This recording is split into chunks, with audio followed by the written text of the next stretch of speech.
नमस्कार, आप देख रहे हैं इंडिया वॉच और मैं हूं आपके साथ स्नेहा सिंह। वक्त हो गया युद्ध घोष का। युद्ध घोष में आज हम चर्चा करेंगे कि दुनिया के एक कोने में युद्ध की आग भड़की है, मिसाइलें बरस रही हैं, लेकिन इसकी तपीश उत्तर प्रदेश के शहर से लेकर गांव और गलियों तक पहुंच गई है। पश्चिम एशिया के संकट ने कच्चे तेल की कीमतों को जहां एक और हद से पार करने की मूड बनाने की प्लानिंग दिखा दी है, जिसका सीधा असर रसोई और जेब पर पड़ रहा है, लेकिन राजनीति इस पर खामोश नहीं है। समाजवादी पार्टी के मुखिया अखिलेश यादव ने सीधे प्रधानमंत्री मोदी से पूछा है जवाब, देश की जनता महंगाई और किल्लत से त्रस्त है तो सरकार चुप क्यों है। अखिलेश यादव का आरोप है कि सरकार की विफल विदेश नीति का खामियाजा यूपी का किसान और आम आदमी भुगत रहा। महंगाई की मार है, कच्चे तेल और गैस की वैश्विक किल्लत के कारण यूपी में एलपीजी और पेट्रोल डीजल के दामों में उछाल आया। क्या सरकार के पास कोई बैकअप प्लान है? अखिलेश यादव का आरोप है कि सरकार अमेरिकी दबाव में काम कर रही है और अपनी विदेश नीति स्पष्ट नहीं कर रही।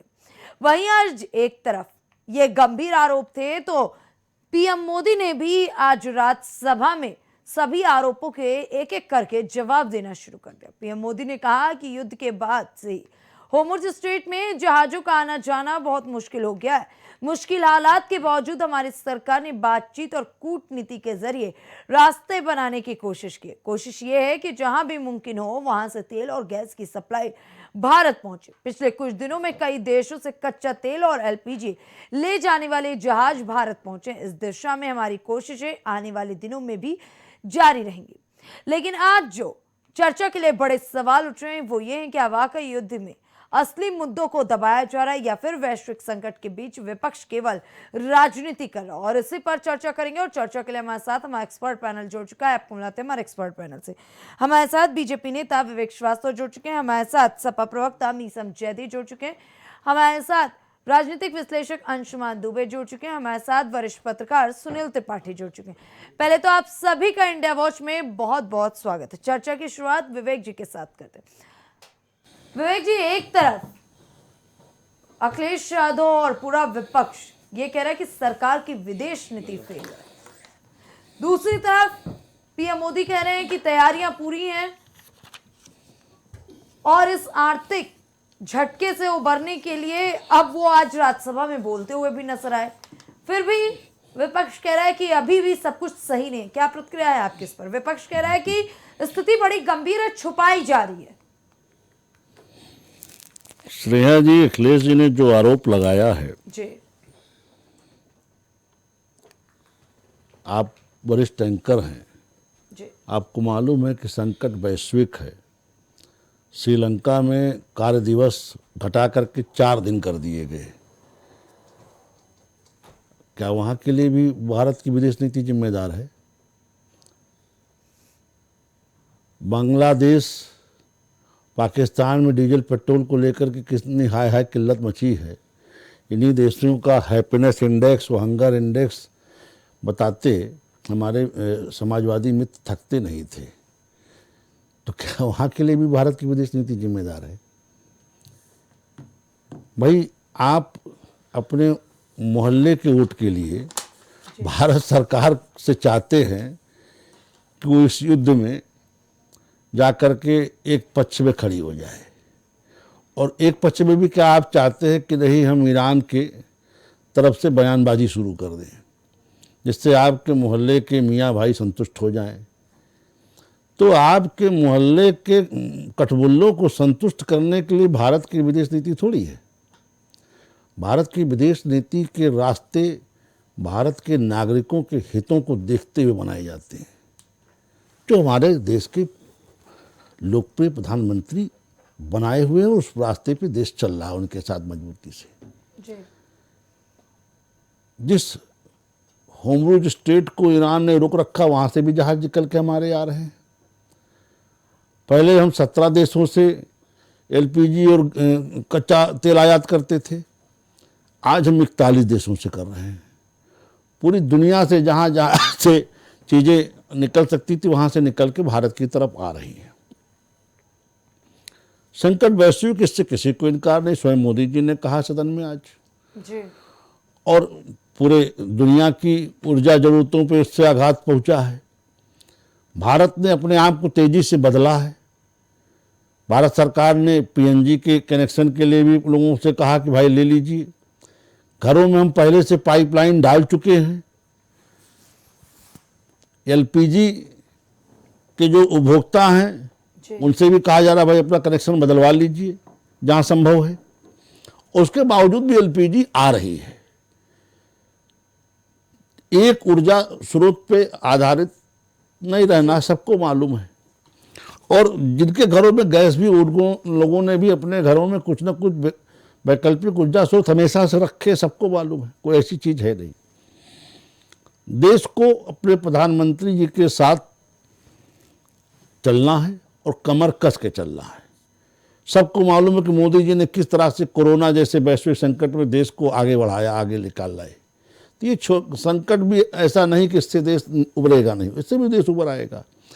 दुखद ये होता है कि जब विपक्ष के लोग इस पे विधवा विलाप करके देश के नागरिकों के मनोबल को तोड़ने की कोशिश करते हैं, हालांकि तोड़ नहीं पाते। हमारे देश का नागरिक अपनी सरकार के साथ मजबूती से खड़ा है जी। उसको मालूम है कि जब तक नरेंद्र मोदी देश के प्रधानमंत्री हैं, कोई भारत के लोगों का बाल भी बांका नहीं कर सकता। आज प्रधानमंत्री जी ने आंकड़ा दिया कि हम कितने लाख लोगों को खाड़ी देशों से निकाल चुके हैं और कितने लोग हैं, उनकी सुरक्षा की भी चिंता सरकार कर रही है। 1000 लोगों को तो केवल ईरान से हम निकाल चुके हैं, जहां बम बरस रहे हैं, मिसाइलें गिर रही हैं। ऐसे में विपक्ष को भी चाहिए कि अपने तुष्टीकरण की नीति का कुछ दिन परित्याग करके जी। भारत सरकार के साथ खड़े हो और अपनी तुष्टीकरण की नीति भारत की विदेश नीति पर थोपने की न कोशिश करे, ना उसके लिए सरकार को उकसाने की कोशिश करे। सरकार ने सारी स्थितियों पर निगाह रखते हुए बहुत सही रास्ता अख्तियार किया है और वही रास्ता अख्तियार किया जिसमें भारत का हित सुरक्षित है। ठीक है जी। अंशुमान जी, विपक्ष कह रहा है विदेश नीति फेल है। आज तक विपक्ष कहता हुआ नजर आ रहा था कि केंद्र सरकार चुप्पी क्यों साधे हुए, पीएम मोदी कब जवाब देंगे। आज राज्यसभा में पीएम मोदी ने बड़ी गंभीरता के साथ अपना पक्ष स्पष्ट कर दिया। क्या कहता है आपका विश्लेषण? देखिए, भारत की विदेश नीति इस वक्त बहुत सधी हुई चल रही है। जिस प्रकार की प्रतिक्रिया प्रधानमंत्री जी ने दी है इस विषय पे, वैसे ही उम्मीद की भी जानी चाहिए थी और वैसा ही हुआ भी है। देखिए, हम जिस हालात से गुजर रहे हैं और उस हालात में हमने आसपास देखा है रूस जैसा देश, जो दूसरा सबसे शक्तिशाली देश माना जाता था मिलिट्री पावर में, वो 5 सालों से उलझा हुआ है यूक्रेन में। अभी आप देख लीजिए कि अमेरिका जब उलझ गया ईरान के युद्ध में, तो उसको प्रतिदिन 10,000 करोड़ से ज़्यादा की हानि हो रही, प्रतिदिन हो रही है, जान की हानि हो रही है। और उसके ऊपर जो कर्ज दिखा, अभी मैंने पढ़ा कि 30 लाख करोड़ की उनकी 30 ट्रिलियन की उनकी जीडीपी है और 39 ट्रिलियन का उनके ऊपर कर्ज है। तो खुद वो वहाँ से भागने लग रहे हैं। तो आप ये समझ लीजिए स्थिति कितनी गंभीर है। अगर हम भी युद्ध के किसी मामले में चले जाएं या युद्ध के किसी मामले में हम हस्तक्षेप करें, तो शायद हमारी भी अर्थव्यवस्था और ज़्यादा चौपट हो सकती है। वैश्विक संकट है और जिस प्रकार से प्रधानमंत्री जी ने कहा है कि लंबा एक संकट आ सकता है, तो उसका कारण भी है कि जिन एलपीजी के कहते हैं खदानों में या इसके तेल के उसके हमले हुए हैं ऊर्जा क्षेत्रों में, उनको रिपेयर होते होते भी 4-5 साल लग जाएगा। तो लंबा समय तो रिपेयरिंग में लग जाएगा। तो उत्पादन क्षमता प्रभावित हो गई है, तो जो भंडारण क्षमता है उनकी वो भी कम होगी, उत्पादन कम होगा। तो जाहिर सी बात है पूरी दुनिया में ये संकट लंबे समय तक छाएगा और उस लंबे संकट की तैयारी भारत सरकार ने अपनी तरफ से करनी शुरू कर दी है। लोगों को आगाह किया जा रहा है कि गैर जरूरी तरीके से और गैर जिम्मेदाराना तरीके से एलपीजी का उपयोग ना करें, ना ही आप तेल और डीजल को अनावश्यक रूप से खर्च करें। उस पर कंजूसी करने की आवश्यकता है, उस पर कटौती करने की आवश्यकता है और बेवजह उस पर किसी प्रकार का बोझ भारत सरकार पे ना लादने का प्रयास हो। इससे आम आदमी की जो ज़रूरतें हैं वो भी सही समय पे पूरी हो सकती हैं। इसके अलावा उनका संकट से निकलने में उनको आसानी होगी। भारत सरकार वैकल्पिक मार्ग तलाश रही है, जैसा कि भारतीय जनता पार्टी के प्रवक्ता ने बताया। 41 देशों से आज हम तेल और एलपीजी वगैरह मंगवा रहे हैं, विभिन्न स्रोतों से मंगा रहे हैं। हॉर्मुज से भी भारत अपने टैंकर को लाने में कामयाब हो रहा है, क्योंकि वहाँ पे खतरे और किस्म के भी हैं, इसलिए वो गति थोड़ी धीमी है। लेकिन भारत के जो टैंकर हैं उनको ईरान से कोई खतरा अभी लगता हुआ दिखता नहीं है। तो ऐसे में ये ज़रूर है कि विपक्ष को संयम से काम लेना चाहिए। राहुल गांधी के जितने बयान आते हैं बहुत बेहुदे किस्म के होते हैं, बहुत गैर जिम्मेदाराना तरीके के होते हैं। और मैं हमेशा से कहता हूं कि राष्ट्रीय सुरक्षा को, एकता को, अखंडता को अगर किसी आदमी सबसे ज्यादा खतरा है या किसी पार्टी से खतरा है तो वो राहुल गांधी हैं और कांग्रेस हैं। इन दोनों पे लगाम लगाए जाने की आवश्यकता है।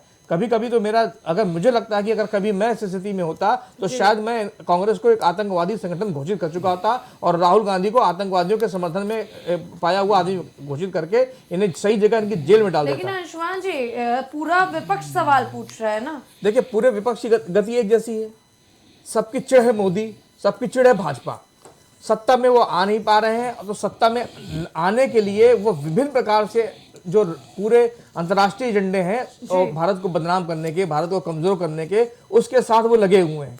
उनके वहीं पे आर्थिक हित भी उनके उससे छुपे हुए हैं। राहुल गांधी बार बार जाते हैं, बाहर जाकर के अनाप शनाप बोलते हैं भारत के लिए। देखिए, प्रधानमंत्री जाते हैं तो कांग्रेस पे उंगली उठाते हैं, लेकिन राहुल गांधी जाते हैं तो देश पे उंगली उठाते हैं, देश की सुरक्षा को तार-तार करने का काम करते हैं। तो ये अंतर है दोनों में। अभी भी समय है। विपक्ष को प्रधानमंत्री जी ने कहा था कि एक सुर में एकता की बात आगे जाए, एक सुर में सारी चीजें अंतर्राष्ट्रीय समुदाय भारत की समझे तो ठीक होगा देश के लिए और देश हित के लिए। लेकिन ये विपक्ष मानने को तैयार नहीं है। और प्रधानमंत्री से जो कहा जाता है ना कि सरकार सहयोग नहीं कर रही, जब आप लगातार बदतमीजी करेंगे, तमाम चीजें गलत करेंगे तो आपको सहयोग कैसे मिल सकता है? सही को सही का सहयोग मिलेगा, गलत का सहयोग नहीं मिलेगा। स्नेहा जी, नीजम जैदी जी, आप लोग कह रहे हैं कि सरकार की विदेश नीति फेल हो गई है। आप कहते हैं कि यूपी के विकास में कोई दम नहीं है, बेहाल है विकास उत्तर प्रदेश का, जबकि सरकार साफ तौर से बता रही है कि यूपी का विकास बहुत बेहतर चल रहा है। आप लोग लंबी लंबी लाइनों की दुहाई कर देते हैं, तो कहा जाता है कि पैनिक क्रिएट आप ही लोगों के द्वारा किया गया। आज पीएम मोदी ने कहा है साफ तौर से, जहां आप लोग कहते थे चुप्पी कब तोड़ेंगे, चुप्पी कब तोड़ेंगे, इस पे सदन में कब बोलेंगे, अब तो पीएम मोदी ने बोल दिया ना। स्नेहा जी, सबसे पहले तो हम आपसे ये कहेंगे, जो आप अपने यहाँ इस तरह के विशेषज्ञ बैठाया करिए राजनीतिक, वो पारदर्शी होने चाहिए, वो इस तरह के बीजेपी से बायस नहीं होने चाहिए। तो वो बीजेपी के प्रवक्ता बन के बैठे हैं। एक बीजेपी के प्रवक्ता हमारे बड़े भाई विवेक श्रीवास्तव बैठे हैं। मैं भी तो कहता हूँ कि आप लोग ईरान के प्रवक्ता बन के बैठते हैं, आप लोग इराक के प्रवक्ता बन के बैठते हैं, लश्कर तैयबा के प्रवक्ता बन के बैठे हैं। तब भी हमारे जैसे लोगों पर असर नहीं पड़ेगा। स्नेहा जी सुनिए मेरी बात, चमड़ी अगर आप पूरी बीजेपी भी बिठा देंगे तब भी हम हिंदुस्तानी जो है, भारत के लोग, उन पर असर नहीं पड़ेगा। हो सकता है ना। नहीं, ठीक है, आप अपना पक्ष मेरी बात सुनिए। अब आप सुनिए जी। देखिए, आप जो है, आप जज बन के मेरी बात सुनिए, अगर मेरी बात गलत हो तो आप बताइए। एक बात, पहली चीज तो ये बताइए, हमारी विदेश नीति क्या है? हा हा ही खी करते हैं मोदी जी जाकर के, पढ़े लिखे है नहीं, बस गले लगते हंसने लगते हैं। पहली चीज, अगर आप ये कहते हैं कि मोदी जी बोले तो क्या बोले? यही बोले ना कि जैसे कोरोना में हमने सामना किया था वैसे सामना करिए। यानी जनता उस बार भी बेहाल थी, अभी भी लाइन लगी है, अभी भी लाइनों में अपनी जान दीजिए। वो आपदा जो थी वो प्राकृतिक आपदा थी, वो सबने झेला है, ये समझाने की जरूरत नहीं है। ये आपदा मोदी जी लेके आए। 12,000 करोड़ का चाबहार सौदा करते हैं मोदी जी ईरान से, और जाकर के गलवैया करते हैं, और फिर अचानक 12,000 करोड़ हमारी आपकी कमाई, जो जनता का टैक्स है, उसको ले जा करके वो कूड़ेदान में डाल देते हैं और अमेरिका के कहने पर भाग आते हैं। और एक बात जो हमारे बड़े भाई कह रहे थे कि पूरा देश जंग में उलझा है, रूस जो है वो यूक्रेन से उलझा है, तो मैं उनको ये बता दूं कि उलझ तो हम भी सिंदूर को लेकर के, ऑपरेशन सिंदूर, वो तो माय डियर फ्रेंड का अगर फोन ना आता तो हम भी उलझे होते, जिनके वो दीवाने हैं मोदी जी, यानी कि वो इतने दीवाने हैं। मैं आपको एक पॉइंट और बताता हूँ कि उन्होंने एक बात ये कही थी सबसे पहले, उनके ऊपर मैं जो अभी हमारे उन्होंने कहा ये बात, बीजेपी के जो प्रवक्ता हैं और हमारे जो ये जो विशेषज्ञ बैठे हैं उनको मैं बताता हूं कि अगर सरकार मदद करती है ईरान की, खिसिया करके अगर कोई मदद करती है तो वो देश के हित में है। अगर हम जनता किसी गरीब मजलूमों की मदद करते हैं तो वो देश के हित के खिलाफ कैसे हो जाता है? पहले ये सबूत दे हमको इस बात का। यानी अगर मोदी जी हैं तो वो देश है, यानी समूचा देश मोदी जी हैं। मोदी जी ईरान को बैंडेज भेज रहे हैं तो वो देश हित में है। अगर हम जनता ने अपने भावुक होकर के किसी के लिए कोई चीज जुटा करके अपने पैसे जो हमने भेजने चाहे तो वो जनहित के खिलाफ कैसे हो जाएगा, वो देशद्रोह कैसे हो जाएगा। और ये जो बैठ के कह रहे हैं कि कांग्रेस को हमें देशद्रोही साबित कर देना चाहिए, तो माय डियर फ्रेंड, क्या इस बात पर कई बार उनके विधानसभा में और उनके सदन में सवाल उठाया कि आरएसएस को बैन कर देना चाहिए। आरएसएस जो है वो देशद्रोह आतंकवादी संगठन है। तो वहां पर इनका क्या कहना है कि जहां पर आप गले लग करके आते हैं विदेश नीति में। और आज की डेट में अगर आप ईरान से इसी तरह से न्यूट्रल संबंध रखते और आप फादरलैंड और मदरलैंड ना बताते इसराइल में, तो ईरान आपको तेल भेजता। भाई हमारा अमेरिका से क्या मतलब, वो उनका झगड़ा है, वो उनकी विदेश नीति है। हमारे यहाँ गैस आती, हमारे यहाँ तेल आता, और फिर मैं बैठे यहाँ प्रवक्ताओं को चैलेंज करता हूँ कि शर्म आनी चाहिए कि उसके बाद भी अब्बास अरागची ने यह कहा कि हिंदुस्तान की जनता जो कि वो हमेशा जो कि ये जो धरती है वो श्री राम जी की है, जिन्हें पुरुषोत्तम राम कहा जाता है, और अहिंसा की धरती है। यहाँ के लोग सच्चे मन से हिंसा के विरुद्ध काम करते हैं और अहिंसा के साथ हैं। उन हिंदू भाइयों के लिए, उन मुस्लिम भाइयों के लिए, और मैं यूं कहूंगा उन देशवासियों के लिए उस ईरान ने यहाँ पर जहाज आने की अनुमति दी गई। ये माय डियर फ्रेंड के और उनके दोस्त की विदेश नीति के जरिए नहीं आया है कि जो बताया जा रहा है। और इतने दिन बाद जो बोले हैं वो सामना करने के लिए बोले हैं। जवाब देखिए आपके पास कोई बचा नहीं है। विदेश नीति आपको नाम पर बिल्कुल जीरो है, कुछ नहीं आता है आपको। क्योंकि जब भी देखा गया, इससे पहले मैं आपको बताऊं, एक बात मैंने इनकी कोट करी है कि जब मोदी जी खड़े होते हैं तो वो अपने आप को ऐसा तो कह भी चुके हैं कि मैं बायोलॉजिकल हूं, इस तरह का महामानव पेश करते हैं, इस तरह से वो अपने व्यक्तित्व को बयान करते हैं कि जैसे बाकी सब चूरन फाक रहे हैं और असली जो है वो च्यवनप्राश मोदी जी खा रहे हैं, उन्हीं के पास अकल है। कई बार विधानसभा में, सदन में, लोकसभा में, राज्यसभा में बात कही गई है कि आपको अपने मन की बात करने से पहले दूसरे की भी मन की सुन लेना चाहिए। विपक्ष की बात तो सुनिए, वही काम आप फिर कर रहे हैं। आज आपका माय डियर फ्रेंड हाथ जोड़ रहा है, चलिए कल को उनसे मेल हो जाता है तो क्या वो भारत से ये कह पाएगा कि चाबहार का सौदा फिर से करो और उनको तेल और गैस भिजवाओ? और जो हॉर्मुज खाड़ी पर रोके हैं हैसियत डोनाल्ड ट्रंप की, जो कहे कि मेरे माय डियर फ्रेंड क्या भेजो, आज आप बताओ क्या हैसियत है? तो इसलिए बड़े लोगों के मजमे में नहीं घुसना चाहिए। और भारत में बहुत दम है। अफसोस की बात यह है कि जो हमको प्रधानमंत्री मिला है वो इतना कांचू और इतना कायर मिला है कि हमारी पूरी दुनिया में भद है, हमारी हैसियत है। आज की डेट में हम फख्र करते हैं अपनी इंडियन नेवी पे कि वो जा करके ईरान से लोहा ले सकती है और जा करके वो हॉर्मुज की खाड़ी पर लड़ करके तेल ला सकती है। मगर क्यों कमजोर है? हमारे विदेश नीतियों की वजह से कमजोर है, हमारे नेताओं की वजह से कमजोर है, जिसकी वजह से जनता को सामना करना पड़ रहा है। और यह बात सोचना पड़ेगी और इस बात को बैठ करके इस तरह से हा हा ही उनको सिखाइए, उन्हें बताइए। अगर उन्हें कुछ नहीं आता है तो वो किसी पढ़े लिखे, उनके जो आईएफएस हैं, उनके जो आईएएस हैं, उनके जो सचिव हैं, जो कम से कम पढ़े लिखे लोग हैं, उनको साथ लेकर के जाएं और अपने मन की बात कमरे में पहले उनसे बताएं और फिर वो जाकर के विदेश नीति की बात करें। ये ही करने से विदेश नीति नहीं चलेगी। आपको क्या मिला? पूरी दुनिया पहली बार सरकार में घूम करके आए, क्या लेकर के आए वहां से? आपने क्या हासिल किया वहां से? आज की डेट में रशिया, चाइना, नॉर्थ कोरिया, सारे के सारे लोग ईरान से फायदा उठा रहे हैं। अमेरिका से किसने फायदा उठाया? अमेरिका तो जंग करा करके हथियार बेचने का काम करता है। और वही अमेरिका जो आज हिंदुस्तान का दोस्त बना हुआ है, कह दे आसिम मुनीर से कि भारत की तरफ आंख ना उठाओ, जो वो पहलगांव को दोहराता है, जो वो इस तरह की आतंकवादी घटनाओं को करता है। हिम्मत है मोदी जी के? तो यहाँ पर मोदी जी, ये हमारे घर का मामला है, बिल्कुल घर का मामला है। मगर ये कह देना कि सब आतंकवादी हैं, विपक्ष हमारा जो है वो क्या कहते हैं कायर है और सब कुछ मोदी जी है, ये 56 इंच की छाती उस 86 वर्ष के खामनेई साहब की थी। ये होती है छाती। इनको फोटो दिखाइए, इनको बयान दिखाइए अमेरिका के, जिसको छाती कहते हैं।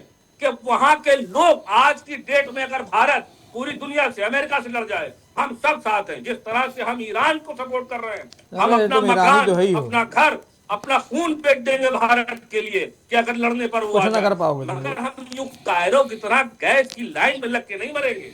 ठीक है। हम ये पेट्रोल और गैस के लिए अपनी जान नहीं देंगे लाइन में लग करके। हम लड़ के मरेंगे और लड़ के शहादत लेंगे। ठीक है। हम वो तो ईरान भारतीय चले हैं। जाओ ना, हम किसी ने ये रोका है? भारतीय नहीं है। क्यों ईरान से भाग के आ रहे हैं लोग? बोल तुमसे ईरान से भाग के ना लड़े जा करके वहाँ। गुलामी करती रही, आज ये नो भारतीय पर्सन। जनता पार्टी ट्रम्प जैसे लोगों की गुलामी कर रही है। शर्म आना चाहिए। इनके पास कोई जवाब नहीं है। ठीक है। इनसे कहिए कि थोड़ा पढ़ लिख कर आया करें और लोगों से, अच्छे लोगों से मिला करें।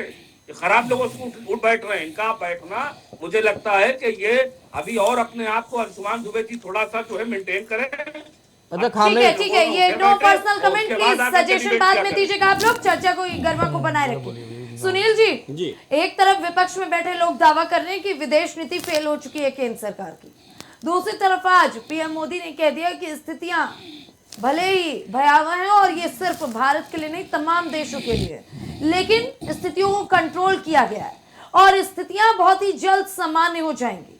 क्या कहता है आपका विश्लेषण? देखिए स्नेहा जी, जी मीसम भाई हमारे अभी नए युग के नए नेता और युवा हैं, जी इसलिए इनका खून जो है वो जल्दी उबाल मारता है। हम लोगों ने दुनिया बहुत नज़दीक से देखी है और जिस जंग की आप बात करते हैं, जंग तो पड़ोसी से अच्छी नहीं होती है मीसम भाई, दूसरे देश से लड़ना। यहाँ अंदर समर्थक कितने दूसरे बैठे हैं, आप भी जान रहे हो, हम भी जान रहे हैं।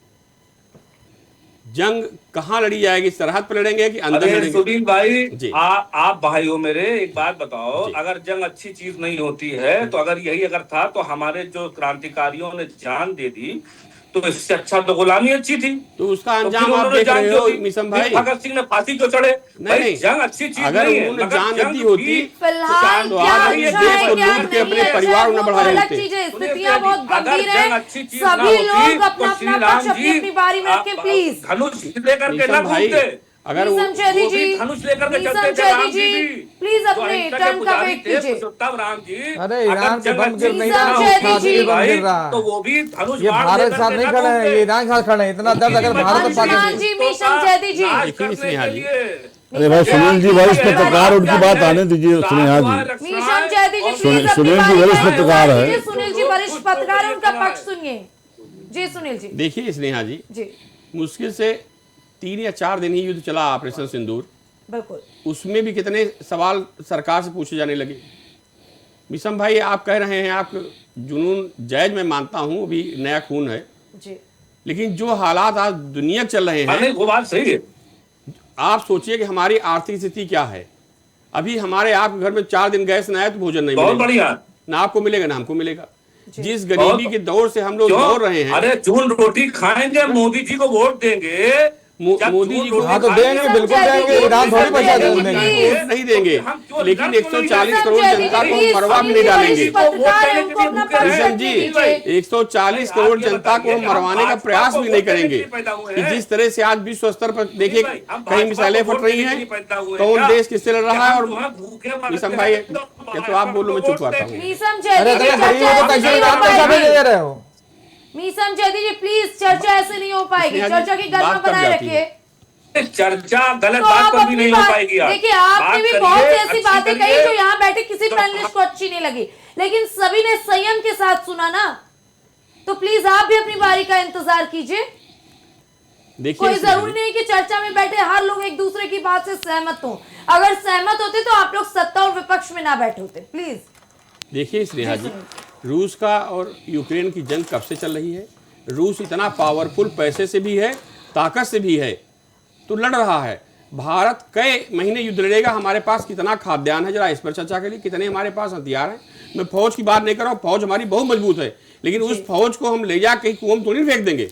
उसका उपयोग हम सही ढंग से करेंगे, जब समझेंगे तब करेंगे, क्योंकि ये वैश्विक मामला है। समस्याएं तो हैं, और मोदी जी की जो कहा, मुझे ने कहा है, बात भी सही कही है कि ये संकट कब तक चल सकता है, ये भरोसा नहीं। जब तक ये इराक का युद्ध नहीं रुकता है, क्षमा कि ये ईरान का युद्ध नहीं रुकता है, जी तब तक यही स्थिति रही। इराक का भी हाल आपने देखा कि जंग के मुंह में जाके इराक का क्या हाल हुआ। तो आज दुनिया जिस जंगी जुनून में घूम रही है स्नेहा जी, उस जंगी जुनून में हर देश कूदना नहीं चाह रहा है। ईरान के कितने मित्र थे, कितने साथ खड़े हो रहे हैं। भारत का ऑपरेशन सिंदूर शुरू हुआ, आप बता दिए किसने खुद के साथ दिया? पाकिस्तान के लिए टर्की का एक बयान आया था, हिंदुस्तान के लिए रूस और इजराइल का एक बयान आया था। इतने देश हमारे हैं, बताइए किसने खुद कहा ऑपरेशन सिंदूर में कि हम भारत साथ खड़े हैं, पाकिस्तान के साथ खड़े हैं? लेकिन एक बड़ा गंभीर आरोप लग रहा जी। है, विपक्ष कह रहा है कि ट्रंप के निशाने पे, ट्रंप की गोदी में और तमाम ऐसे शब्दों का इस्तेमाल किया जा रहा है प्रधानमंत्री मोदी के लिए। देखिए ऐसा है स्नेहा जी जी कि ट्रंप के ऊपर जो जंगी जुनून सवार है, जी आप देख ही रहे, पूरा दुनिया देख रही है। भारत डरता नहीं है, लेकिन परिस्थितियों की जब तूफान तेज हो तो संभल चलना चाहिए। उस तूफान में ये वाहवाही नहीं कि शेर के मुंह में घुसे और शेर खा गया हमको। हम अमेरिका की तुलना, हम नहीं पूरे विश्व में आप देख लीजिए, अमेरिका के चाहे आर्थिक संसाधन, चाहे हथियार किसी देश में हो तो बता दीजिए। हाँ जरूर है कि ट्रंप जिस तरह के बयान दे रहे हैं, पूरी दुनिया परेशान, भारत छोड़ दीजिए। कहीं वो अमेरिका के लिए कुछ बोलते हैं, अभी कल देखिए कुछ कहा, शाम को फिर बयान बदल दिया उन्होंने। तो ये दुर्भाग्य है अमेरिका का और इस देश का कि जब ऐसे ऐसे लोग महत्वपूर्ण पदों पर बैठेंगे जिनको अपनी बात पे यकीन ही नहीं, हम सुबह क्या कहेंगे शाम क्या कहेंगे, जी तो उसमें भारत को युद्ध में उलझा देना ये अच्छी बात नहीं कि ईरान के बदले हम अपने सैकड़ों करोड़ों लोग मरवा दें। हमारे आन मान पर अगर कोई बात ऐसी आती है स्नेहा जी, तो भारत हमेशा अपने स्वाभिमान ले खड़ा है। फौजें हमारी खड़ी हैं, कभी स्वाभिमान समझौता करने वाली हमारे देश में फौज रही है न रहेगी। पहले अगर देखें तो हमारी फौज पास में संसाधन भी नहीं थे। जी आज ईश्वर कृपा से हमारी फौज असलहों से भी मजबूत है, टेक्नोलॉजी से भी मजबूत है, लेकिन मजबूती मतलब नहीं है कि जाके हम किसी देश के दूसरे के मामले में हस्तक्षेप करके खुद युद्ध में फंस जाए। ठीक है। अभी तो गैस नहीं मिल रही, तब ये हाल है। और अगर कहीं युद्ध शुरू हो गया स्नेहा जी, तो क्या हाल होगा? मिसाइलें जात और धर्म मजहब देख के नहीं गिरती हैं, बिल्कुल। जहां गिरती हैं वहां नाश करती हैं। वो देखती नहीं कि हिंदू की, मुसलमान की, सिख ईसाई है। ईरान का हाल देख लीजिए, इराक का हाल देख लीजिए, जो जंग में फंसे हैं उन देशों का हाल देख लीजिए। जी ठीक है। विवेक जी, जी स्नेहा जी, बार बार मीसम जैती जी कह रहे हैं कि ऐसा क्या कह दिया, जो कहा है वो भी तो कोई अच्छी चीज नहीं कही गई है। उनका कहना है विपक्ष तो साथ खड़ा हो जाए, लेकिन आप लोग खुल करके सामने नहीं आ रहे। देखिए मेशम जी चाहते हैं कि हम ईरान के साथ खड़े हो जाए। ठीक है, हमारे ईरान से व्यापारिक रिश्ते हैं। नहीं विवेक भाई बस एक मिनट मुझे बोलने दीजिए। मीसम जैदी कभी नहीं चाहते हैं कि हम ईरान के साथ खड़े हों। मीसम जैदी चाहते हैं हम मजलूमों के साथ खड़े हों। भारत हमेशा न्याय का स्तंभ रहा है, प्रतीक रहा है, न्याय के साथ रहे। हम ईरान से भी लड़ने को तैयार हैं। हम अपने तेल और गैस के लिए ईरान से चल करके, अगर अमेरिका सुपर पावर होकर उसकी हैसियत नहीं है कि वो ईरान से मजलूम भारत के मीसम दिखते नहीं है, इनको प्लीज मजलूम और दिखते पैनलिस्ट को बोलने दीजिए। मीसम जैती जी प्लीज। देखिए जी विवेक जी। चलिए, इनकी बात मैंने सुन लिया। जी ये चाहते हैं कि भारत मजलूमों के साथ खड़ा हो। इनसे पूछिए कि इनके साथ से मजलूम कौन है, पूछिए। मीसम जैती जी जवाब दीजिए। तो ट्रंप है जी, मैं बता तो रहा हूं। अगर ट्रंप को ये कह रहे हैं बहुत शक्तिशाली है, मजबूत है, बहादुर है, मजलूम ईरान हुआ जो कमजोर है। अभी आपने कमजोर कहा ना को कि तो मजलूम मजलूमों कहते के हैं। साथ भारत यानी- खड़ा हो, तो ये पूछ रहे कौन है? ये मजबूत नहीं क्या पूछ चीज? रहे। आप क्या हाँ। चाहते, किसके साथ प्रधानमंत्री मोदी मजलूम खड़े? कौन इनके हिसाब से? उनके हिसाब से मजलूम वो है कि जो कमजोर है, जिस पर जुल्म हो रहा है। मजबूत है गाजा, मजबूत है हमास, मजबूत है फिलिस्तीन, जिसके लिए अटल बिहारी वाजपेयी ने संसद में कहा था कि इजराइल कोई राष्ट्र नहीं है, और वो फिलिस्तीन के साथ खड़े हुए थे। तो क्यों नहीं मोदी जी कहते हैं, और भारतीय जनता पार्टी की उस मुहिम का क्या हुआ, उस नीति का, कि जो ये कहती थी कि इजराइल कोई राष्ट्र नहीं है, और मोदी जी कहते हैं इधर फादरलैंड। अरे अटल जी ने गलती कर दी तो क्या गलती ठीक है, नहीं बात रहेगी? सुनिए, विवेक जी ठीक, बात ठीक, सुनिए। ठीक है, हो गया। ठीक है, मीसम जैदी जी अब जवाब सुनिए। विवेक जी प्लीज स्नेहा जी- अपनी बारी का इस्तेमाल कीजिए और जवाब दीजिए। अरे भाई, जब बोलने- काउंटर टॉक नहीं हो पाएगी, जब प्लीज। बोलने देंगे तब ना बोलेंगे। आप ही ने, मैंने शांत कराया था, आप ही ने पूछा। ठीक भाई है, वो मजलूम, मीसम जैदी उन्होंने जी अब अपनी बारी का इंतजार कीजिए। टोक के कहा कि मजलूम ईरान है। ईरान मजलूम कैसे है? ईरान हिजबुल्लाह को मदद करता है, ईरान हुती विद्रोहियों को मदद करता है, ईरान हमास को मदद करता है। ये सब आतंकवादी गिरोह हैं, और इन आतंकवादी गिरोहों को ट्रेनिंग भी देता, पैसा भी देता। भारत सरकार का क्लियर कट स्टैंड है, किसी आतंकवादी गिरोह का समर्थन नहीं करते, आतंकवादियों का समर्थन नहीं करते। उनको प्रोटेक्ट करने वाले देशों के साथ हम उस मुद्दे पर नहीं खड़े हो सकते। हमारे ईरान से व्यापारिक संबंध है, हमारे इजराइल से भी व्यापारिक संबंध है, हमारे इजराइल से सामरिक संबंध भी है। इसलिए दोनों के बीच हम तटस्थ हैं और हमने अपना स्टैंड क्लियर किया कि भाई आप लोग टेबल टॉक डायलॉग से अपने मैटर निपटाइए। हमारे प्रधानमंत्री का स्पष्ट वक्तव्य है। हमने दोनों में से किसी की तरफ से युद्ध का समर्थन नहीं किया है। हमने कहा बातचीत से, आपसी बातचीत से, टेबल टॉक से निपटाइए बातों को, डायलॉग कायम करिए। अब इससे बड़ा स्टैंड भारत का क्या हो सकता है? भारत दोनों के संबंध रखते हुए भी हम किसी पक्ष से नहीं खड़े हैं। अब ये कहते हैं अटल जी ने कहा था। भाई अटल जी ने कहा था तो अटल जी की सरकार आपने दोबारा बना दी थी क्या? नहीं बनाई थी। तो अब मोदी जी की बनाई है तो जो मोदी जी कह रहे सुनो। देश परिवर्तन के साथ खड़ा है। देश ने जो परिवर्तन करके मोदी जी को दिया, भाई एक कालखंड से भगवान राम का था, एक कालखंड भगवान श्री कृष्ण का था। रामचंद्र जी अपने समय में उनकी बातें मानी गई। आगे चल करके जब भगवान कृष्ण का कार्यकाल आया तो उनके अपने कार्यकाल की नियम नीतियां अलग थी। तो हर कालखंड में एक ही नियम नीतियां नहीं होती। समय के अनुसार, परिस्थिति और काल समय परिस्थिति के अनुसार स्थितियां, नीतियां, परिस्थितियां सब बदलती है। आज जो स्टैंड है हमारा मोदी जी का बहुत क्लियर का स्टैंड है। आपस में डायलॉग कायम करिए, टेबल टॉक से समस्याओं को निपटाइए। हम दोनों में से किसी के द्वारा गोला बारूद बरसाने का समर्थन नहीं कर रहे हैं। अब ये चाहते हैं कि नहीं साहब मोदी जी ईरान के पक्ष में वक्तव्य दें। हमने वहाँ से अपने नागरिकों को निकाला, हमने डायलॉग कायम किया, हमारे जहाज भी निकल रहे हैं। लेकिन चूंकि जिस तरह से वो विद्रोही गुटों को समर्थन उनका है, हम उनका समर्थन भी नहीं कर सकते। वो जिस तरह से परमाणु बम बनाने पर आमादा हैं, हम उसका भी समर्थन नहीं करते। वो बार बार कहते हैं कि हम इजराइल को नक्शे से मिटा देंगे। एक देश दूसरे देश को अगर इस तरह से वक्तव्य देगा कि हम नक्शे से मिटा देंगे, ये भी किसी वैश्विक शांति के लिए अच्छी बात नहीं है।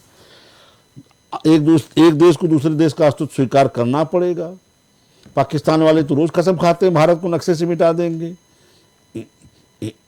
एक भी बित्ता निपटा पाए हो तो बता दीजिए। वो तो रोज ही कसम खाते पाकिस्तान वाले। तो कहने का मतलब यह है कि इन सब चीज़ों से वैश्विक शांति इफेक्टेड होती है और हम वैश्विक शांति के पक्षधर हैं। हम चाहते हैं कि आपस में डायलॉग कायम करें। आतंकवाद, जो देश आतंकवादियों के समर्थन को अपनी राष्ट्र नीति बना रहे हैं, उसका परित्याग करें। आतंकवादी किसी के नहीं। एक समय था तालिबान को पाकिस्तान ने पाला। तालिबान जब अफगानिस्तान पर कायम होगा तो आज अफगानिस्तान पाकिस्तान लड़ रहे हैं। रमजान के बीच गोला बारूद बरसा रहे, हजारों लोग मर गए बीच रमजान में। पवित्र महीना है, नहीं होना चाहिए लेकिन हो रहा है। दोनों इस्लामिक कंट्रियां हैं। अब हम किसके साथ खड़े हो जाएं, बता दीजिए, किसके साथ खड़े हो जाएं? तो ऐसी स्थिति में हम कहते भाई आपस में आप डायलॉग करिए, अपना गोला बारूद थोड़ा बंद करिए और बातचीत से विषय का समाधान करिए। तो हमारा क्लियर कट स्टैंड है। हम इसमें कहाँ पार्टी बन जाएं? आप चाहते हैं, अखिलेश जी चाहते हैं, राहुल जी चाहते हैं कि भारत जाकर के किसी एक देश के साथ पार्टी बन के खड़ा हो जाए। एक देश के आप चाहते हैं ईरान के साथ खड़ा हो जाए। हम कैसे ईरान के साथ खड़े हो जाए? ईरान ने 370 जब हमने हटाया तो उनका वक्तव्य हमारे कार्रवाई का अगेंस्ट था। तमाम अवसरों पर उन्होंने हमारे वक्तव्य अगेंस्ट में दिया है। फिर भी चूंकि हमारे व्यापारिक संबंध हैं तो हमारे डायलॉग उनसे कायम है। हम तो उनसे भी बात कर रहे हैं। हम तो उन सऊदी कंट्रियों से भी बात कर रहे हैं जिनके यहाँ ईरान ने बम पटके हैं। हमारे सारे राष्ट्राध्यक्षों से करीब करीब बात हुई है। मोदी जी ने की है, विदेश मंत्री ने अपने समकक्षों से की है। हम सबके साथ संवाद में हैं। तो किसके साथ संवाद में रही है? इससे अच्छी विदेश नीति और क्या हो सकती है कि हमारे सबके साथ डायलॉग चल रहे हैं। आज की डेट में स्नेहा जी, हमारे अफगानिस्तान तक से डायलॉग चल रहे हैं। डीजीएमओ लेवल पाकिस्तान तक से डायलॉग है। तो एक स्तर पे हमारे पूरी दुनिया से डायलॉग है। इससे अच्छी विदेश नीति आप क्या चाहते हैं? ठीक है। तो ले दे करके स्नेहा जी जी अपने व्यक्तिगत पसंद नापसंद को, मोहल्ले की राजनीति को विदेश नीति पे नहीं थोपना चाहिए। विपक्ष यही कर रहा है। अब स्थिति ये हो गई कि मोहल्ले में सभासद के चुनाव में मियाँ भाई का वोट मिल जाए तो मोदी जी जरा ईरान के पक्ष में बोल दो। वारे वाह भाई, मोदी जी ना हुए तुम्हारे मोहल्ले के वार्ड मेंबर के प्रत्याशी हो गए हैं। हद हो गई। ठीक है। अंशुमान जी, जी स्नेहा जी, विदेश नीति फेल है, उत्तर प्रदेश में हाल बेहाल है, मजलूमों की मदद नहीं की जा रही है, तमाम तरह के दावे किए जा रहे हैं विपक्ष की तरफ से। देखिए स्नेहा जी, जी ये जो लड़ाई है ये है अमेरिका की और चीन की। जी चीन के बढ़ते वर्चस्व को रोकने के लिए, उसकी ऊर्जा क्षमताओं को कम करने के लिए, ईरान उसकी पूर्ति ना कर सके। आपने देखा वेनेजुएला में क्या हुआ, चीन बड़ी मात्रा में वहाँ से गैस और क्या कहते हैं तेल ले रहा था वहाँ से, उस पर अब कब्जा कर लिया, वो लाइन कट गई चीन की। अब अमेरिका ने ईरान पे हमला करके चीन को और घाटे में ला के रख दिया है। तो चीन आने वाले समय में संकट में आएगा, और चीन की जो क्षमताएं ऊर्जा पे केंद्रित थीं और तमाम चीज़ें ऐसी हैं जिस पे चीन बहुत आगे बढ़ चुका था, वो क्षमताएं अपने आप रुकेंगी, ठहरेंगी। चीन नहीं चाहता युद्ध हो, भारत का इससे क्या लेना देना। लेकिन चूंकि जो चीज़ें वहाँ से आती हैं गैस के रूप में, एलपीजी के रूप में अथवा क्रूड ऑयल के रूप में, हम अकेले प्रभावित देश नहीं हैं, पूरा विश्व प्रभावित उससे हो रहा है। आवश्यकता इसी चीज़ की है। जो प्रधानमंत्री जी ने किया है वो बिल्कुल सही काम किया है, और ये बात बिल्कुल भाजपा प्रवक्ता ने बिल्कुल सही कही कि हम खुद आतंकवाद से पीड़ित लोग हैं। हम देख रहे कश्मीर में हमने क्या झेला, हमने अन्य जगहों पे क्या झेला, पाकिस्तान किस प्रकार से हमारे साथ व्यवहार करता रहा है, उसी के साथ ईरान खड़ा रहा। और बिल्कुल सही है, आतंकवादियों का समर्थन करने वाला ईरान परमाणु बम इसलिए बना रहा है कि इजराइल को ख़त्म कर दे। विश्व में ऐसी किसी भी देश को, ऐसी किसी भी व्यवस्था को नकार दिया जाएगा, और अगर जो देश ऐसी मानसिकता से आगे बढ़ेगा उसकी मानसिकता को नहीं, उस देश को कुचल दिया जाएगा। ये सच्चाई है। ईरान अगर अपना नुकसान कर पाया है तो ईरान अपने कारणों से कर पाया है। तो विपक्ष कह रहा है कि हम कहाँ कह रहे हैं कि ईरान के समर्थन में खड़ा हुआ। झूठ बोल रहे हैं। अभी इन्होंने सबसे पहले ये कहा कि हम जो पैसा दे रहे हैं अपने पास से दे रहे हैं, मदद जो भेज रहे हैं अपने पास से भेज रहे हैं, हमें गद्दार क्यों कहा जा रहा है।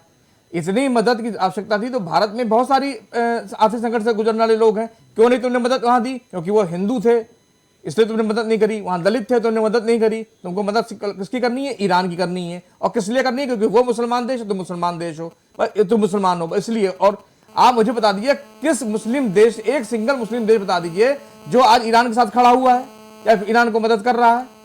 सब जगह तो लड़ाई चल रही है ईरान की और क्या कहते हैं बाकी मुस्लिमों देशों की। खुल के यूएई उसके विरोध में है, अरब सऊदी अरब उसके विरोध में है, टर्की उसकी मदद करके नहीं आ रहा। मध्यस्थता सब चाहते हैं। मध्यस्थता इसलिए चाह रहे हैं क्योंकि उनका व्यापार प्रभावित हो रहा है।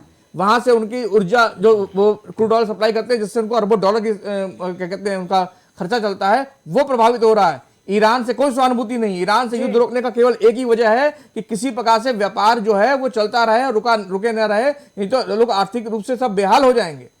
वैश्विक संकट इसीलिए खड़ा हो रहा है, इसीलिए लोग परेशान है कि किसी रुके। ट्रंप पे दबाव इसीलिए डाला गया है, इजराइल पे दबाव इसलिए डाला गया है। और मैं ये मानता हूं जैसा इजराइल ने अपना बयान जारी करके कहा कि हम वहां पे हमने परमाणु क्षमताएं खत्म कर दी हैं, तो यदि परमाणु बम बनाने की क्षमता खत्म कर दी गई है वास्तव में, तो अच्छा ये हो कि वह युद्ध को समाप्त कर दिया जाए। लेकिन अभी भी गुणदोष ईरान अभी भी झुकता हुआ नजर नहीं आ रहा। अभी इन्होंने कहा मजलूम से बात, पेजिकिस्तान से अभी ईद की बधाई दी प्रधानमंत्री ने उनको फोन पे बात करके। तो क्या हमारे जो बात कही गई कि संबंध हमारे सबसे अच्छे हैं, हमारे संबंध किसी से बिगड़ेंगे नहीं, हम बिगाड़ने के चाहते भी नहीं है। जो हमारे विरोध में आया है हमारे संबंध उसके साथ भी संवाद उसके साथ लगातार बना हुआ है। ईरान पाकिस्तान के साथ लगातार खड़ा रहा हर मुद्दे पे, उसके बावजूद भारत सरकार उसके साथ संवाद स्थापित करके चल रही है। चाबहार अभी केवल सस्पेंड हुआ है मामला, वो हमारे हाथ से गया नहीं है। अभी स्थिति जब सामान्य होंगी, बाकी चीजें होंगी, तो जाहिर सी बात है ईरान को निवेश की आवश्यकता खुद पड़ेगी, और खुद है भी उसको आवश्यकता। ईरान कैसे डिनाई कर देगा? ईरान अब तक चीन की गोद में खेलता रहा है। जो चीन की नीति थी भारत विरोध की, उसके साथ में मिलकर बातें करता रहा, पाकिस्तान से मिलकर बातें करता रहा। हम ये कैसे लोग कह लेते कि बड़ा मजलूम देश है, वो मजलूम नहीं, आतंकवादी देश की तरह काम कर रहा था। क्योंकि व्यापारिक हित हमारे हैं, इसलिए हम व्यापार के सिलसिले में संवाद करते हैं। हम भी नहीं चाहते कि ईरान के जो मासूम लोग हैं वो मारे जाएं। लेकिन एक बात बताइए, कितने लोग युद्ध में मारे गए? और उससे ज्यादा तो ईरान में खामनेई ने अपने लोगों को मरवा दिया, केवल बुर्का ना पहनने पे लेकर के। छोटी बच्ची के सामने उसके पिता को लटका के मार दिया गया। वो तस्वीरें वीडियो कितना वायरल हुआ कि बेटा अपने बाप जो है अपनी बेटी को देख करके मुस्कुरा रहा था कि बेटी उसकी रोए ना। तो ये चीजें बेकार की बात है। मीसम जैदी जी, जो जिस तरह सुनिए, जी ये जो जिस तरह की ये बातें कर रहे हैं, ये जैसे बच्चे नहीं करते हैं 5वीं क्लास के, कि हमने सुना है कि वहां भुतनी रहती है पीपल के पेड़ पे, तो वैसी बातें कर रहे हैं कि ईरान में बातें तुम मरवा कर दिया, रहे हो। ये करवा दिया। इनकी आंखें नहीं खुल रही हैं कि वहां बम चल रहा है और लोग उनके समर्थन में रोड पर टहल रहे हैं। ये कहाँ के लोग हैं आप? और अरे ये हमारे कह रहे यहाँ हैं भी तो ईरान ये होता है कि आतंकवादी हम है, लोग टहलते हैं 12,000 करोड़ विदेश के साथ रुपया खड़े मोदी होते जी हैं, आतंकवादी और को आप दिया है। जैसे क्यों लोग जो भैया? हैं वो देश के विरोध में खड़े होते हैं। यहाँ तो यहाँ पे भी होता है। दुबे जी ये बताओ कि मोदी जी आतंकवादी को 12,000 करोड़ रुपया दिया है, काहे का? आतंकवाद फैलाने का या बंदूकें लेने का? किसको 1,000 करोड़ दिया है? भैया ये 12,000 करोड़ रुपया बाहर सौदा करके हाँ। जो आए थे वहां से, तो ये आतंकवादियों को दिया है 12,000 करोड़ रुपया। अपनी सुरक्षा के लिए। सब कुछ पढ़ लिख लिया पढ़े करो यार। पढ़े लिखे हो कि नहीं हो? देखो मुसलमान पढ़े लिखे हो कि नहीं मेरे भाई? चाबार में क्या करने के लिए दिया गया था? मालूम है, जानकारी है? भूल जाओ, बंदरगाह बनाने के लिए क्या दिया है, था। झूठ क्या है? वो बंदरगाह भारत इस्तेमाल करेगा, आगे आगे करेगा। नहीं वो आतंकवादी देश था, तो वहां जाकर का समझौता क्यों कर रहे हो भाई? अरे जरूरत ईरान को है ना, पैसे की जरूरत ईरान को, भारत को जरूरत नहीं है ईरान की। जो आतंकवादी है वो आतंकवादी है, नहीं जो आतंकवादी है वो आतंकवादी है, उससे ना समझौता ना मेरी बातचीत है। तो काहे रो रहे हो फिर इतना आतंकवादी के लिए? आंसू क्यों बहा रहे हो ईरान के लिए? क्यों मजलूम दिख रहा है ईरान? आप बताओ, ये आप बताओ, मेरी बात बताओ, यस और नो में जवाब दो। क्या आतंकवादी से किसी तरह का रिश्ता रखना चाहिए? भैया हाँ या ना में जवाब दीजिए। जो हमारे देश नहीं, का अहित हम करेगा, आपसे जो बात ही नहीं कर आतंकवाद रहे। का समर्थन करेगा, नहीं, उसके आपसे बात साथ ही हम नहीं कर रहे हैं। हमारे आप कोई बेवकूफ रिश्ते नहीं रहेंगे। यहाँ सेशन यहाँ टाइम पे आप आप भी लोग बैठे हो। एक दूसरे आप पे बताइए, आरोप yes or no लगा रहे हैं, बताइए। लेकिन सवाल ये है कि अच्छा चलिए वो नहीं मदद कर रहे, आप लोगों के पास क्या कोई मास्टर प्लानिंग है? ये पैसा प्लीज कहाँ से समझा इनके पास दीजिए। आया गया? आप लोगों के पास क्या कोई मास्टर प्लानिंग है कि किस तरीके से इस युद्ध को शांति की तरफ ले जाएंगे? अरे आप लोग? ये देखिए, इनके एक समुदाय मिनट, के एक पास मिनट, इनकम अंशुमान टैक्स जी, देने के लिए पैसा नहीं अंशुमान है, जी। नहीं, आप लेकिन हमसे इनके पूछ ईरान रहे को हैं। देने के लिए जी, पैसा इनके जी, पास है। अंशुमान जी जरा अपनी बारी का इंतजार कीजिए। जी मिस हमसे पूछ रही हैं? जी अबे आप कमाल कर रही हैं। मोदी जी ट्रम्प को एक फोन लगा देंगे, माय डियर फ्रेंड को, उधर फादरलैंड को वार रुक जाएगी। इतने आप इतनी छोटी सी बात कर रहे हैं। अरे एक फोन पर वहां मतलब से फोन सारी आता है, लड़ाई तो हम प्रधानमंत्री अपने मोदी मजदूरों रोक को- सकते हैं। नहीं, हम अपने पहलगाम में हुए हमले में मिटे हुए सिंदूर के कातिलों को छोड़ देते हैं इस बात पर कि माय डियर फ्रेंड का फोन आ जाता है। तो क्या माय डियर फ्रेंड फोन करके नहीं छोड़ सकते कि हमारा तेल और गैस आ जाए? तो ईरान भी खुश हो जाएगा कि भैया मारने से मोदी जी ने बता दिया। भाई आप बीजेपी के नेता थोड़ी हो, आप तो विश्व गुरु बनने निकले हो। तो ये विश्व गुरु कैसे बनोगे? आप भी यहाँ आप लोगों को रहते तो विश्व गुरु सब बनना कुछ हो हमें संकट जाता, रहेगा, परमाणु समझ बम रहा हूँ। चल जाता। मैंने रुकवा दिया ट्रम्प की बेइज्जती, मैंने उन्हें। अच्छा आज में बताओ, आप मेरी दोस्त हो या ये हमारे दोस्त हैं, तो दोस्त और दोस्त की बेइज्जती रुकवा,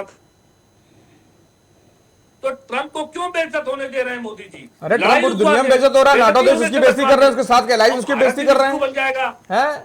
ऐसा है भाई, देखो मेरे भाई सुनो, बीजेपी में बहुत काबिल लोग हैं, इनको बदलो, कोई नया लेकर के आओ आइटम। ये नहीं चलेगा, ये विदेश में नहीं चल पाएंगे। अरे कोई पढ़ा लिखा घर आदमी वापसी करो, लाओ, सब ठीक हो उसको जाएगा। बिठाओ। हम ये नहीं कहते, हम खुद बीजेपी को वोट दे देंगे, अरे हम भी छोड़ो। बीजेपी ज्वाइन कर लेंगे, मगर हमारे देश मतलब के हित कौन के से आप लिए लोग लहजे कोई में बात अच्छा कर रहे पढ़ा हैं? लिखा आदमी लेकर के बीजेपी आओ। को वोट दे देंगे, कोई अरे एक छोड़ो, ऐसा अरे आदमी जाओ, लेकर क्या के आ मतलब जाओ चर्चा में कि हम बैठे भी हैं, BJP ज्वाइन गली कर में लेंगे। बैठ के बातचीत मगर हो रही है पढ़ा आप लिखा लोगों की। आदमी ले आओ।